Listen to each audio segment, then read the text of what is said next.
Joining us now, House Judiciary Committee Chairman Jim Jordan.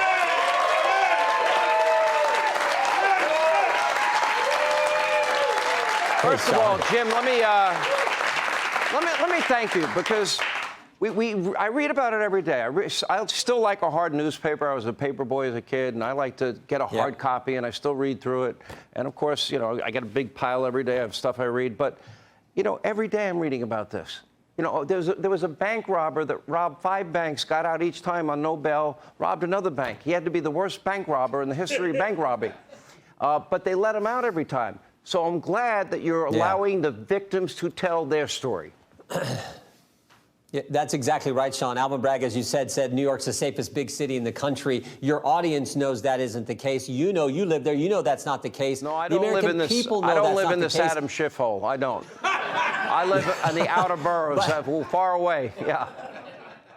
And even the facts and figures and stats about Alvin Bragg's DA's office reveal that that's not the case. So we're coming up there to talk to the victims, the people who've been impacted by this crazy left-wing ideology that says we're not going to put bad guys, people who do harmful things to other Americans, we're not going to put them in jail and then bad things happen. We're going to talk to those families. And we're not just going to go to New York. We're going to go to other cities. I've talked to our subcommittee, crime subcommittee chairman, Congressman Biggs. He'll be there with us. He wants to go to other cities and do this same thing. But it is that critical because Alvin Bragg, as you know, is going after President Trump when you have all kinds of things happening in his town that are harmful to families who live there. Let me ask you, your investigation, your committee is looking into whether or not our FBI has been politicized and our Department of Justice has been weaponized. You have many whistleblowers in the FBI coming forward. I've interviewed a couple myself, and I understand that there are many more coming.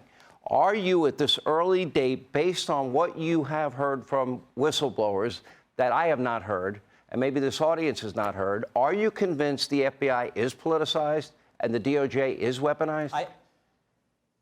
I am, Sean. It's a brave whistleblower who brought us, came forward and told us about what was going on in the Richmond field office. They were looking, the FBI in the Richmond field office was looking to put sources in churches, have informants in Catholic parishes.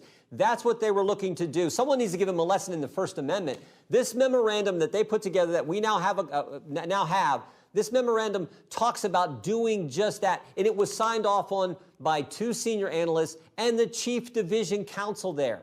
How can a lawyer sign off on something like that? And frankly, but for the whistleblower, I don't know that this wouldn't still be going on. And this thing was sent out to all the other field offices. Now, stop and think for a second. Yesterday was probably more Americans in church than any other day of the year, the day we celebrate the resurrection of our Savior. Millions of Americans going to church. Now, what if this FBI thing would have been carried out? There would be people in the church spying on fellow parishioners, fellow churchgoers.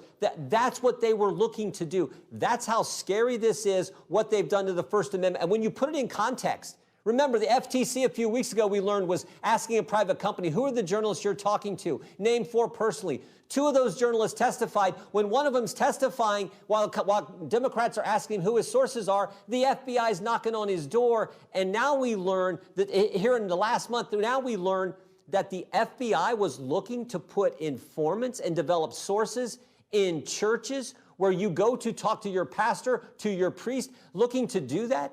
That is frightening stuff, and that's why the work we're doing in this committee, I think, is so darn important. Let me ask you, based on what we have been witnessing and what you have seen, and this spectacle that was unfolding last week with President Trump, do you believe that the Clintons and the Bidens have been treated differently than Donald Trump?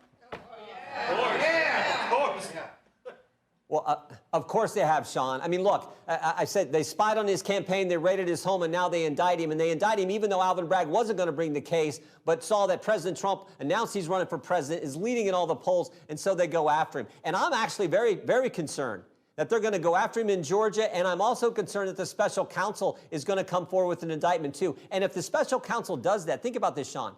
If he does that on the classified documents issue, and they don't do anything to Joe Biden, who's had classified documents at his home, at his beach house in Chinatown, at the Biden Center. He's had them all over the place. If they don't go after President Biden and do something to President Trump, that is frightening stuff. And I'm afraid that maybe where things are going, I certainly hope that's not the case.